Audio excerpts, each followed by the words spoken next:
Assalamualaikum warahmatullahi wabarakatuh. Perkenalkan, nama saya Muhammad Kafal dengan NIM H0712311032 dari Fakultas MIPA Sistem Informasi Universitas Hasanuddin. Dalam video ini saya akan membahas tentang analisis data penjualan coklat dengan Tableau. Jadi kita akan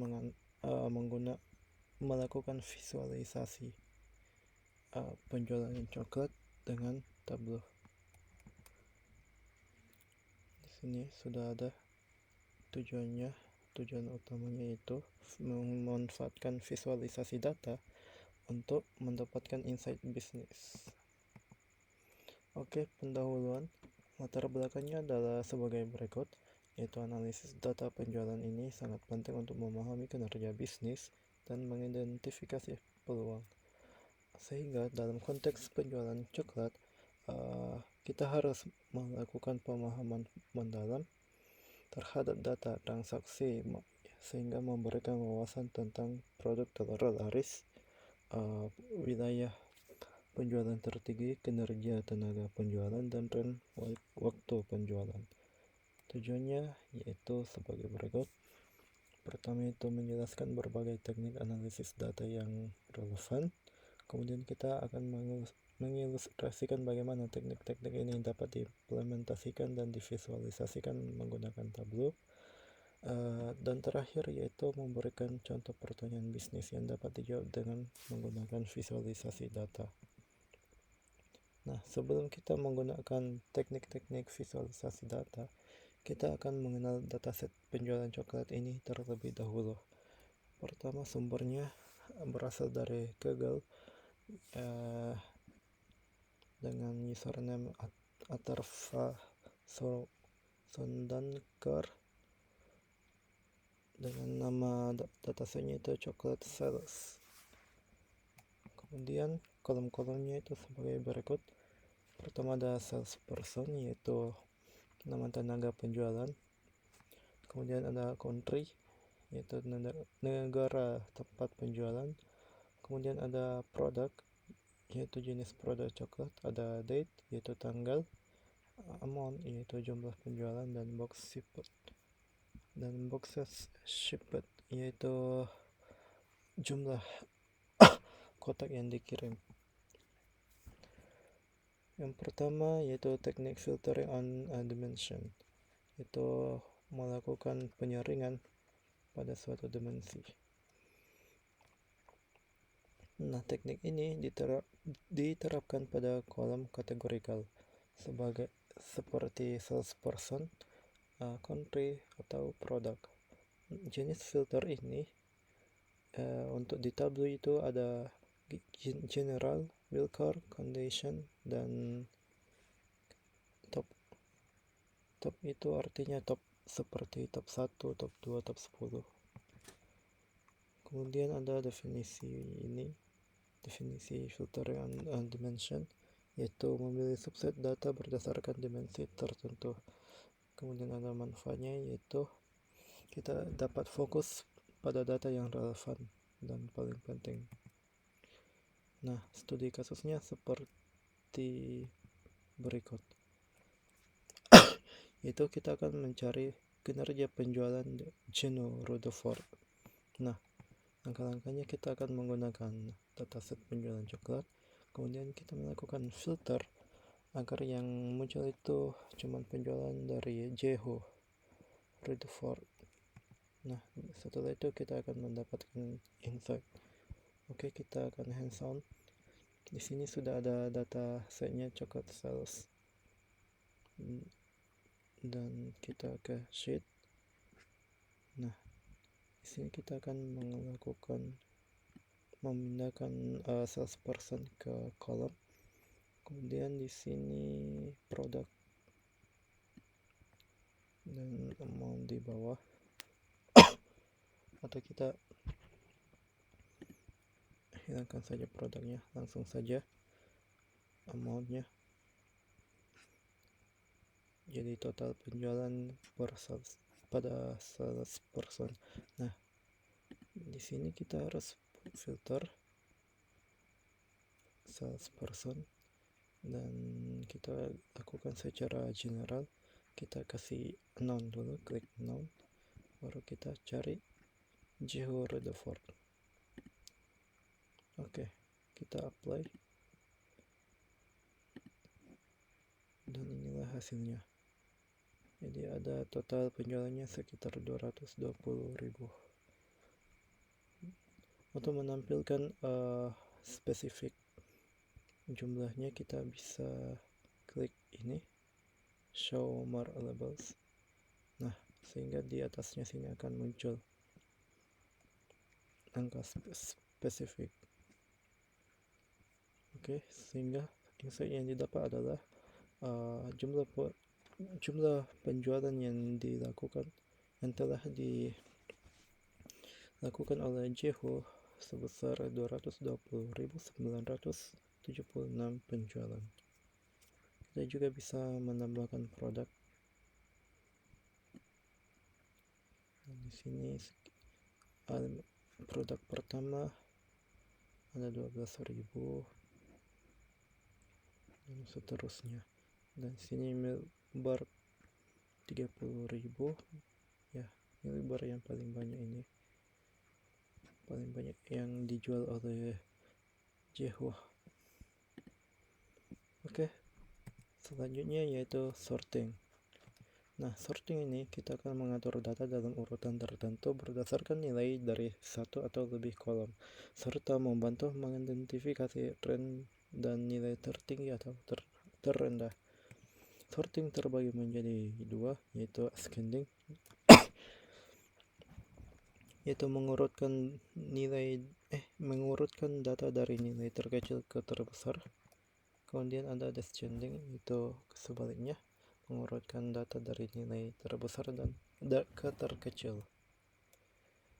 Oke, kita studi kasus, yaitu produk mana yang memiliki nilai penjualan terbesar atau terkecil. Ini tidak mungkin dia terbesar serta terkecil, pasti salah satunya. Jadi kita akan mencari yang terbesar dulu. Bisa kita pakai descending saja. Sini produk dan row-nya amount. Kita sisa sort di sini. Ini ascending dan ini descending. Dari keduanya kita sudah bisa tahu produk yang terbesar dan terkecil. Jadi produk terbesar itu milk bar. Oh ya, di sini filternya harus di remove dulu. Jadi kalau yang terbesar itu smooth silky salty.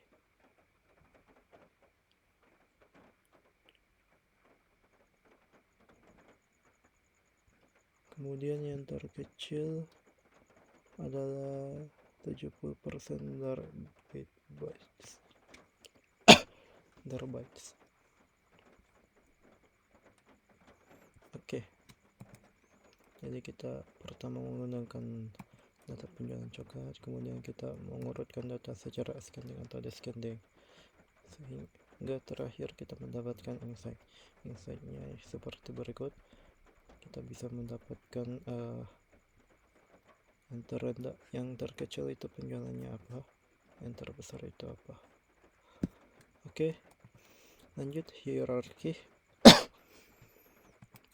yaitu kita memungkinkan navigasi data yang lebih terstruktur dan detail. Contohnya seperti benua, kemudian dalam benua itu dibagi lagi, misalnya seperti Afrika Selatan, Asia Tenggara, Asia Timur, Asia Barat, dan lain-lainnya. Nah, di Asia tersebut, di region benua, kemudian region seperti Asia Tenggara, benuanya itu Asia, dan negaranya misalnya Indonesia, kotanya kota Jakarta atau lainnya. Jadi mulai dari terbesar, semi besar, semi, sub, ini sub. Nah, strukturnya kita akan mengatur data dalam tingkatan yang jelas. Kemudian navigasinya, kita dapat mudah mencari data secara detail. Jadi alih-alih kita menggunakan benua saja, kita bisa juga membuat hierarki dalam satu bidang atau field di Tableau, yaitu yang sebelah kiri ini, agar lebih mudah mencari kategori ini. Oke, studi kasusnya bagaimana total penjualan per negara, kemudian produk mana yang paling banyak terjual di setiap negara. Nah, pertama kita akan menggunakan datasetnya terlebih dahulu, kemudian kita melakukan drill down dan roll up dalam visualisasi, sehingga terakhir kita mendapatkan insight. Drill down itu kita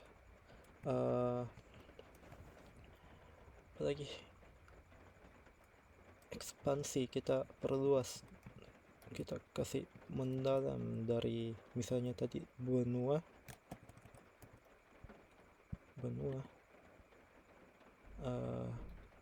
kita drill down ke region hingga kota. Sedangkan roll up yaitu kita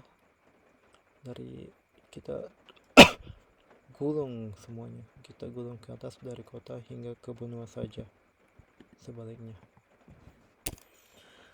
Oke, studi kasusnya ini sudah ada produk, penjualan per negara, dan produk. Jadi kita bikin dulu hierarkinya sini, produk dengan country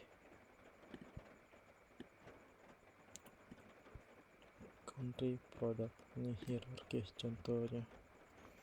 Nah, setelah itu kita masukkan ke kolom, dan di row-nya itu amount. Nah, maka di sini sudah ada penjualan per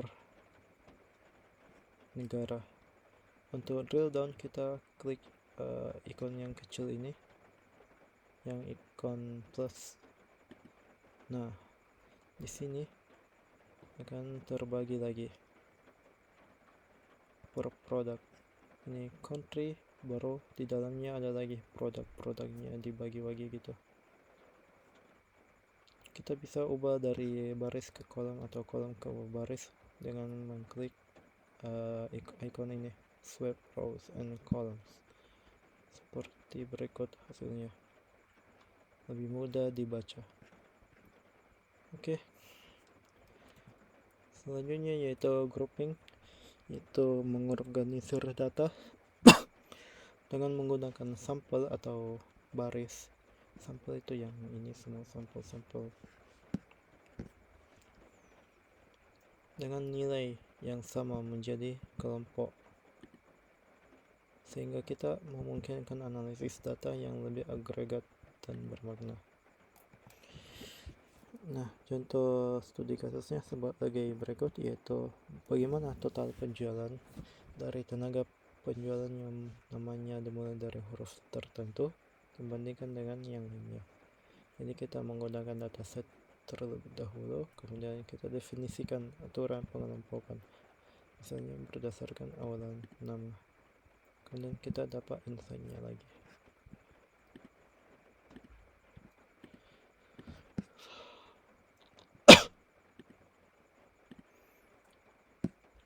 Ini kita hapus hierarkinya gitu. Kalau kita bikin grup di salesperson, ini kita klik create group. Nah, di sini kita find include order untuk yang lainnya, tapi sebelum itu kita misalnya kita menggunakan mengelompokkan salesperson yang mana ya, K ya, yang berawalan dari K, start with K. Oke, final, kemudian kita grow. Oke.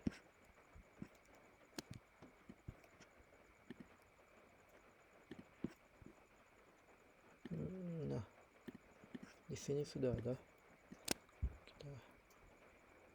Jadi sudah terbagi menjadi dua, yaitu salesperson dengan berawalan huruf K, ada 3 orang, dan other. Kita lihat penjualannya. Nah, di sini jumlah penjualannya untuk yang lainnya itu sekitar 5,3 juta, sedangkan yang 3 orang ini cuma 802.000. Nah, itu saja. Kemudian discrete date lagi. Nah, discrete date ini kita menganalisis data time series, yaitu data berdasarkan baris deretan waktu yang lebih detail, sehingga kita dapat menampilkan penjualan per tanggal spesifik dengan tujuan untuk menganalisis data penjualan pada titik waktu tertentu dan mengidentifikasi puncak atau penurunan penjualan. Jadi ada tanggal penjualan dan kita analisis. Oke, contohnya belum. Ini contoh studi kasusnya. Kita coba berapa total penjualan pada tanggal 4 Januari 2022. Jadi kita tetap menggunakan dataset yang sama. Dan di sini kita ubah jenis tanggal menjadi discrete date dan melakukan filter. Kemudian ketiga yaitu insight. Kita mendapatkan insight.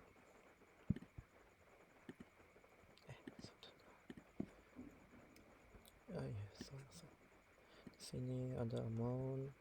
Kemudian sini kita date-nya di sini discrete. Ada continue tapi kita pakai discrete saja. Continue itu nanti dia filternya kurang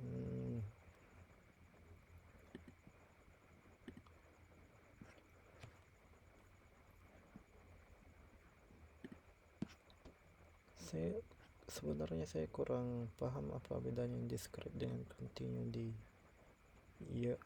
di tanggal. Tapi sepaham saya misalnya di sini year, maka misalnya kalau continue itu pakai trend line gini. Nanti misalnya ada 2023 di sini, kemudian yang kecil-kecilnya seperti per harinya itu di situ jadi continue.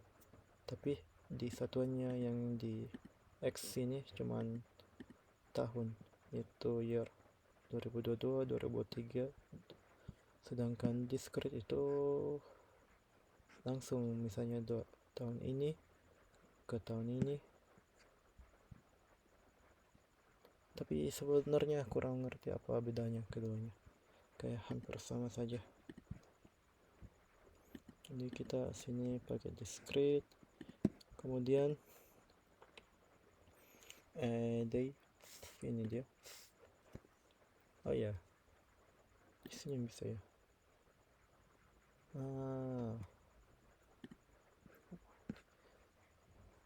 Di sini kita lihat bedanya.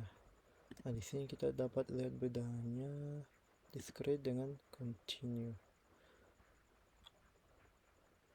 Apa ya? April 1. Kita coba discrete.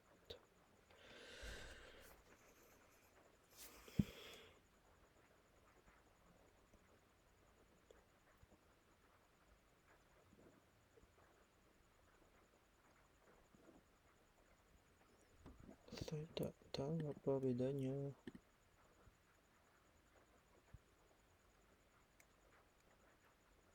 Hampir sama. Tapi entah kenapa bisa Juni 2030. Di sini beda. Juni lah kok sama. Oh iya. Jadi kalau discrete itu lebih detail lagi, diperlihatnya itu lebih detail. Sedangkan continue itu pakai titik-titik tertentu saja sehingga dia bisa lebih sempit visualnya. Misalnya di titik sini 5, 6, 8 di skip di 7.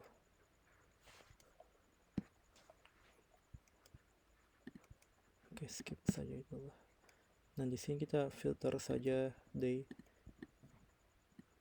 4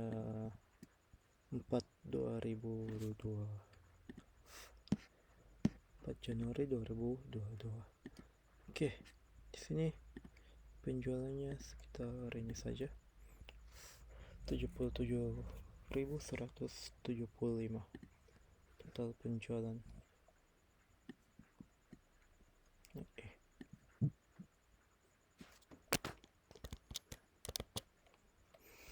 Oke, ini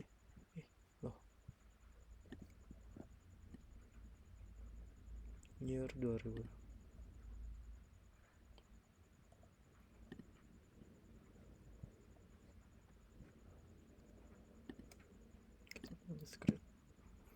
Januari tanggal 4 2022, 77.175. Oke, next, combine axis chart. Jadi kita menggabungkan grafik pada sumbu yang sama. Tujuannya itu kita membandingkan dua metrik yang berbeda, misalnya penjualan dengan keuntungan bersih atau profit. Tapi di dataset dataset yang saya gunakan itu tidak ada profit, sehingga kita bandingkan amount dengan box ship pada segmen produk. Jadi kita akan memasukkan amount dan boxes ship di rows serta products di columns.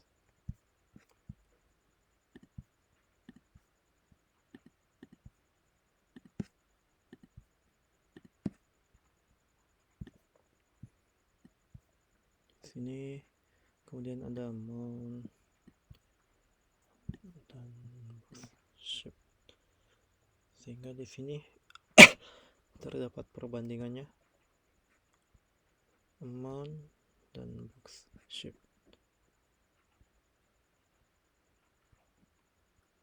Seperti ini saja untuk combine axis chart. Jadi dalam satu sumbu yang sama ini memiliki perbedaan, atau yang lebih bagusnya itu ada dual axis. Tunggu dulu ya.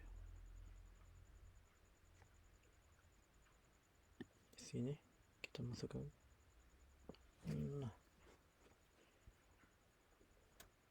Salah. Produk kita masukkan ke amount.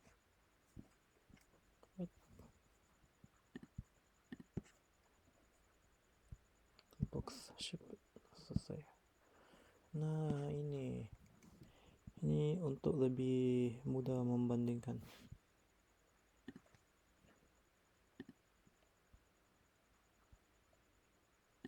Share value.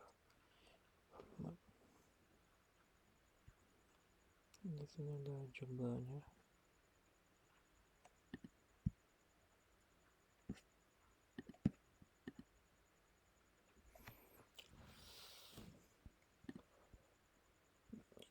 Jadi kita bisa lihat di sini amonnya itu selalu lebih besar daripada box shipmentnya.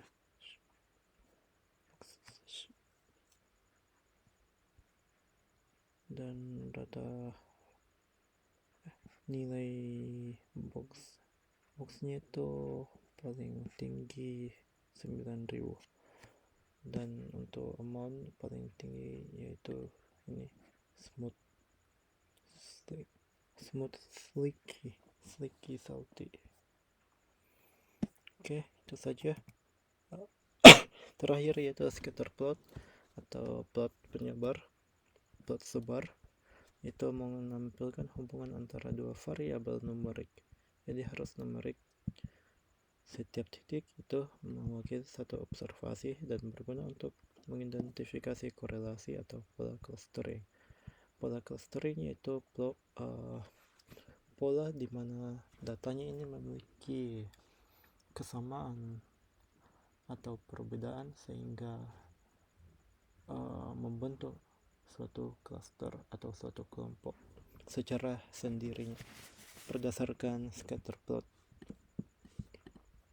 Jadi di sini saya akan gunakan amount dan boxes shape. Kemudian kita cari country dan produk berdasarkan country dan produk, dan kita cari korelasinya. Di sini ada contoh kasusnya.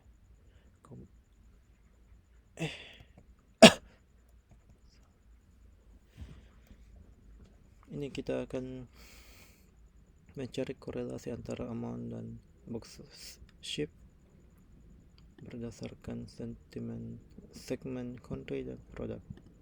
Kita akan mencari korelasinya.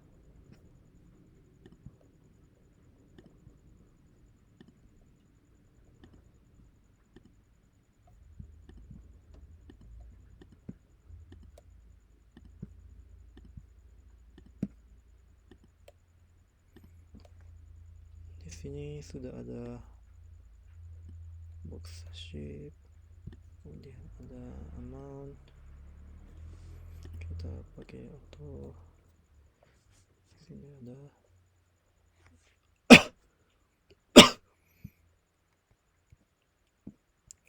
kemudian kita masukkan lagi produk ke detail. Nah, sehingga sudah ada di sini box shape dan amount. Detailnya ini code amount itu berapa total penjualannya dan boxnya, dan kita tambah lagi dengan country di detail. Nah, seperti berikut ini penyebarannya. Di sini kita dapat lihat kalau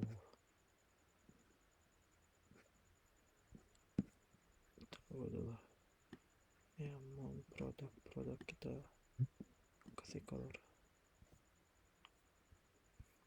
Di sini ada 50% yang ini. Misalnya di Australia itu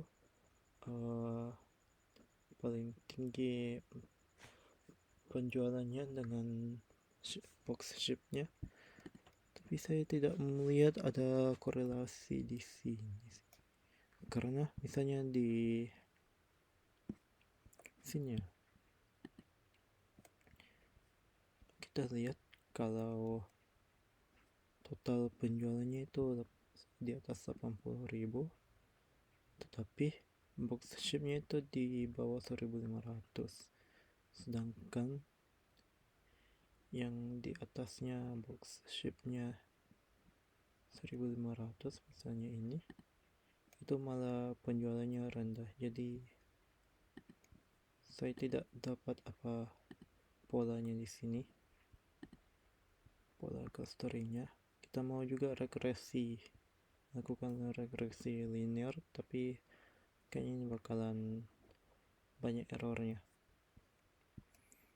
Kita melakukan pola juga tidak ada polanya sini karena hampir ini satu cluster semua ini, dan ini menjadi outlier. karena terlalu jauh dari sini. Misalnya kita pakai average, tambahkan average di sini.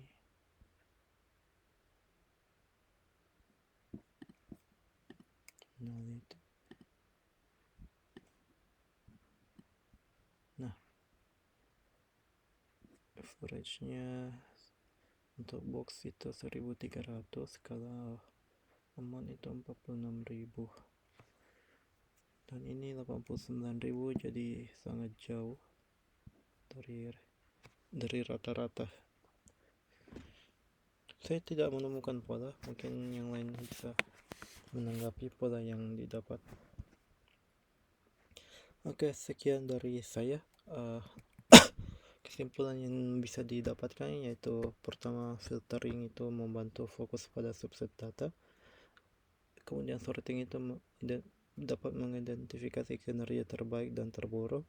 Hierarki dapat memfasilitasi analisis multi level. Misalnya level country diubah menjadi level sub country. Kemudian ada grouping untuk mengorganisir dan menganalisis kinerja kelompok. Kemudian ada lagi tanggal discrete, yaitu memungkinkan analisis pada titik waktu tertentu, misalnya tadi 4 Januari 2022. Kemudian ada combine axis chart, yaitu membandingkan dua ukuran berbeda. Terakhir ada scatter plot, yaitu mengungkapkan hubungan antara variabel numerik. Baik, sekian dari saya. Segala kekurangannya mohon dimaafkan.